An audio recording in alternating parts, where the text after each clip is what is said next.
You made it! Happy Friday, everyone. I'm Coy, and we are pumped to be here with you to help you kick your weekend off right here on CNN 10. Awesome show today, so hop on board and let's go. Some news surrounding the U.S. railroad industry. Freight railroad carriers and union representatives are on track to reach a potential deal after fears that there might be a strike. The negotiations had been ongoing for 20 hours and came days after the train companies chose to cancel their long-distance trains so that passengers wouldn't be stranded if the strike happened. The employees want better pay, improved working conditions, and the ability to attend medical appointments without losing pay. The new contract they've agreed to also gives them a 24% pay increase over the next 5 years. After reaching an agreement this week, workers need to vote in order to seal the deal. The strike may be averted for now, but if no official deal is reached, a national railroad strike could have serious economic effects.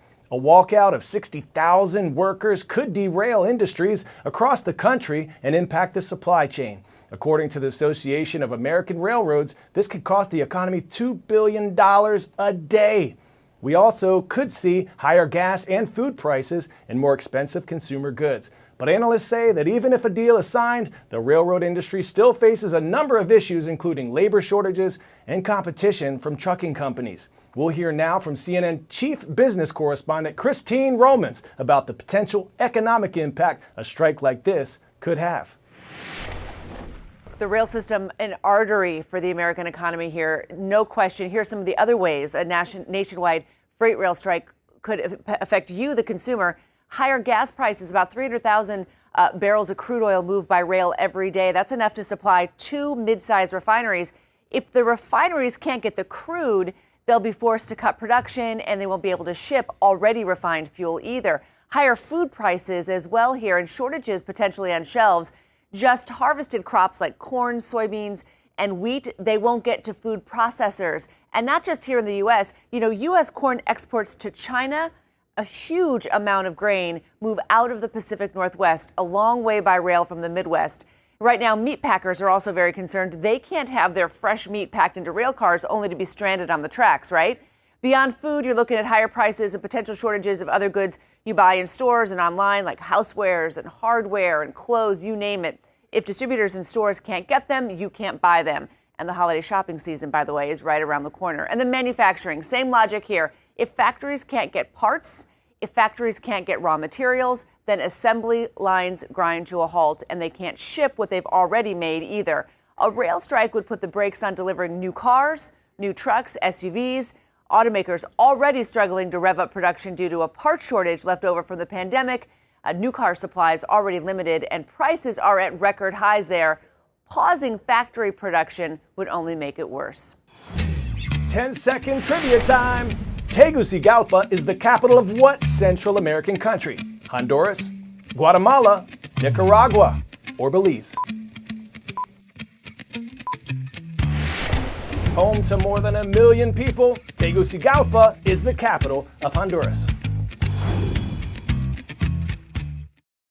Our next story takes us to the nation of Honduras, where off the coast we go underwater to explore a rarely seen part of the ocean. It's called the ocean's twilight zone. It's the area between the shallow part of the ocean that gets the sunlight and the dark ocean floor. Scuba diving scientist Luis Rocha is studying ocean life in this area where few scientists have gone before, and he's already discovered 30 new species of fish.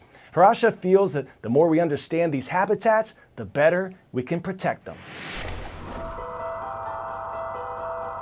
So the shallow reefs that everybody is used to seeing, they're a very diverse ecosystem. There are many, many species occurring together, living together in very close proximity. The deeper you go, the less energy the ecosystem has, so the less sunlight reaches the deeper reefs. Because of that, there's a lot less species.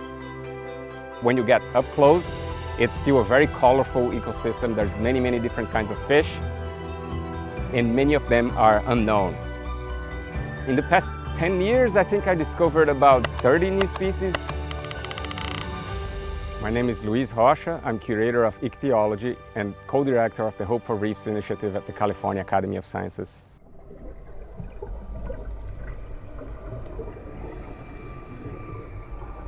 Ichthyology is the study of fish. I've always been fascinated by fish, always had aquariums in my house growing up. Almost everything we know about coral reefs comes from the top 30 meters or so. That's the limit of recreational diving.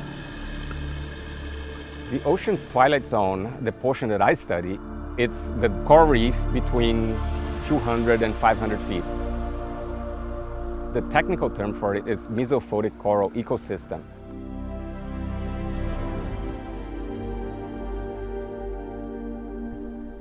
Diving at those depths is very different, and that requires a lot of training.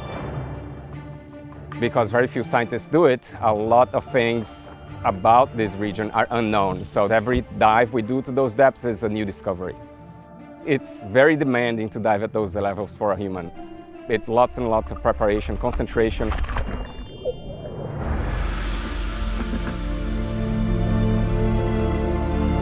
And then going down, the anxiety is really great because everything gets dark and then everything gets calmer, colder.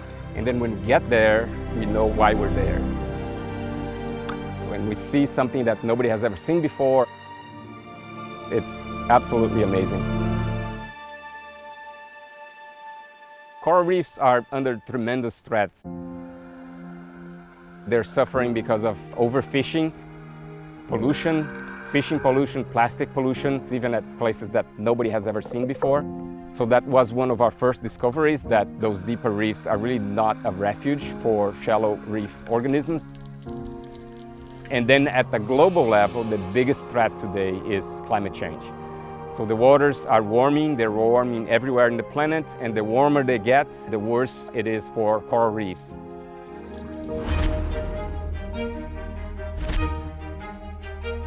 I don't think it's enough just to do the science. We take many photographs. We bring those stories back up to the surface, so then we share it with as many people as possible. I think it's extremely important to engage local communities about their own reefs. We're using local names to name the fish because it gives ownership to the local people.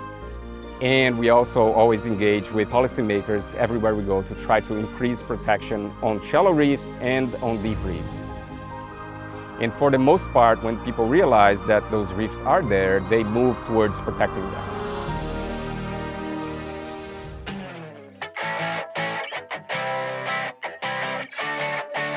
For today's 10 out of 10, we're heading to the Minnesota State Fair for this.